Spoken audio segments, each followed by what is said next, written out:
열왕기하 8장 1절에서 15절까지 말씀을 살펴보도록 하겠습니다. 수넴 여인은 하나님의 사람 엘리사의 말을 신뢰하자 7년 기근을 피할 수 있었을 뿐 아니라 상실한 기업도 다시 찾을 수 있게 되었습니다. 엘리사가 예언한 대로 하사엘이 베나단을 죽이고 아람의 왕이 되므로 세상의 모든 역사를 하나님께서 주관하심을 보여줍니다. 1절에서 6절은 수넴 여인의 가정입니다. 엘리사가 이전에 한 여인의 죽은 아들을 살려준 일이 있었습니다. 그 아이의 어머니에게 너는 일어나서 내 가족과 함께 거주할 만한 곳으로 가서 거주하라고 일러줍니다. 여호와께서 기근을 명하셨기 때문에 이 땅에 7해 동안 기근이 될 것이라고 합니다. 여인은 엘리사의 말에 순종하여 온 가족과 함께 블레셋 땅으로 가서 7년 동안 지냈습니다. 역사적으로 이스라엘과 블레셋은 철천지 원수지간이었습니다. 그럼에도 간 것은 팔레스타인 남서부 해안 평화지대인 블레셋은 수량이 많고 토지가 비옥하여 기근에 덜 취약한 곳이었기 때문일 것입니다. 7년의 기근이 끝나자 수넴 여인은 블레셋 땅에서 돌아옵니다. 와 보니 땅 소유권 문제에 봉착합니다. 여인은 부당하게 소유권을 잃어버린 자신의 집과 전토를 되찾기 위해 왕에게 공의로운 심판을 요구합니다. 기근을 피해 블레셋 땅에 머무는 동안 여인의 집과 전토는 주인이 없는 땅으로 간주되어 국가에 기속되었거나 아니면 다른 사람이 그 땅을 차지하고 있었던 것으로 보입니다. 호소하다라고 하는 표현은 천둥처럼 소리나다라고 하는 단어에서 유래한 단어로 단순히 억울한 사정을 구하는 것만이 아니라 커다란 고통의 상황에 처하여 도움을 부르짖거나 흥분하여 절규하는 것을 가리킵니다.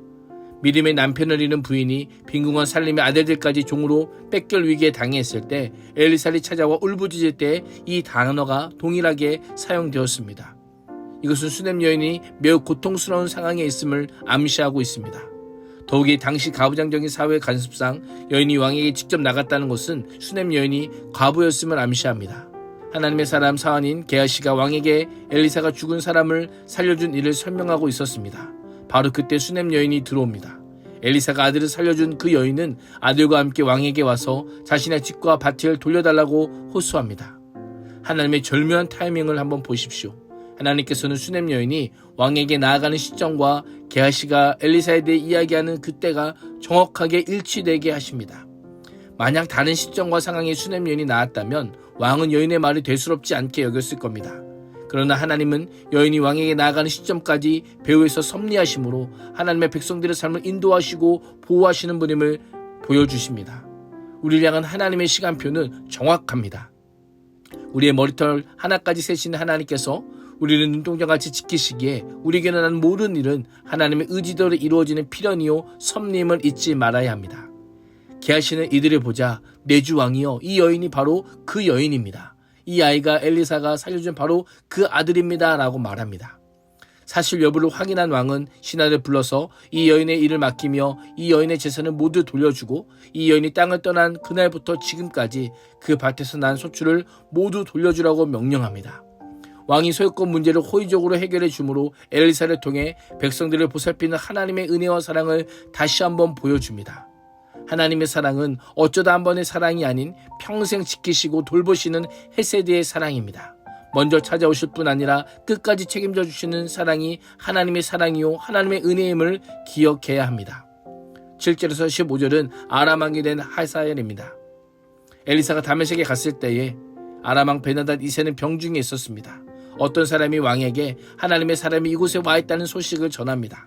엘리사의 거취를 보고받은 왕은 신하 하사엘에게 예물을 가지고 가서 하나님의 사람을 맞이하고 여호와께 자신의 병에서 살아날지 그에게 문의하라고 명령합니다. 전에는 엘리사를 잡으려 했던 왕이지만 지금은 하나님의 사람이라고 부르며 큰 선물로 대접할 뿐만 아니라 여호와께 물어보라고 합니다.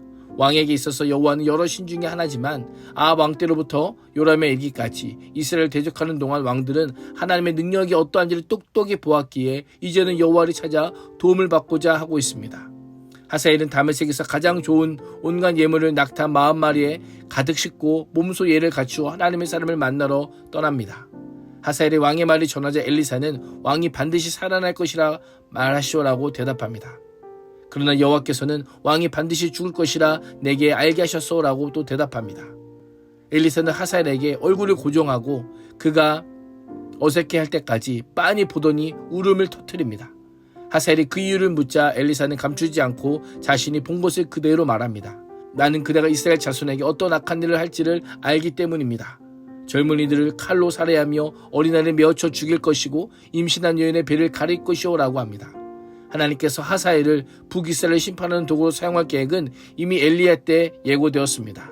하사엘은 뜻밖의 말에 걔보다 나을 것이 없는 나 같은 사람이 어떻게 그런 엄청난 일을 저지를 수 있겠습니까? 라고 반문합니다. 엘리사는 여호와께서 내가 아람 왕이 될 것을 내게 알게 하셨느니라 라고 대답합니다. 이후 하사엘은 베나단에게 돌아가 왕이 반드시 살아날 것이라고 하는 그 말만 전합니다. 이때 이미 반역의 의중이 있었음을 알 수 있습니다. 그 다음날 하사엘은 담요를 물에 적셔서 베나단의 얼굴을 덮어 죽이고 맙니다. 결국 베나단은 죽고 하사엘이 아람의 왕이 됩니다.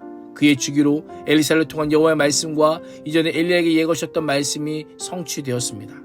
이를 통해 하나님께서는 이방 나라의 운명을 주관하실 뿐 아니라 그들을 사용하여 자신의 백성인 이스라엘을 하나님의 뜻대로 다스리십니다. 오늘 하루도 세상 역사에서 우연이란 없음을 기억하며 모든 역사의 주관자이신 하나님의 섭리를 기억하고 날마다 하나님의 뜻을 발견하고 하나님의 뜻에 합한 그리스도로 살아갈 수 있기를 주님의 이름으로 축복합니다. 기도하겠습니다. 하나님, 하나님께서 한 인생만이 아닌 한 가정과 한 국가, 세계 역사를 주관하심을 믿습니다. 하나님의 신실하신 이끄심에 따라 삶의 구비구비를 믿음으로 헤쳐나가게 하여 주옵소서. 예수님의 이름으로 기도합니다. 아멘.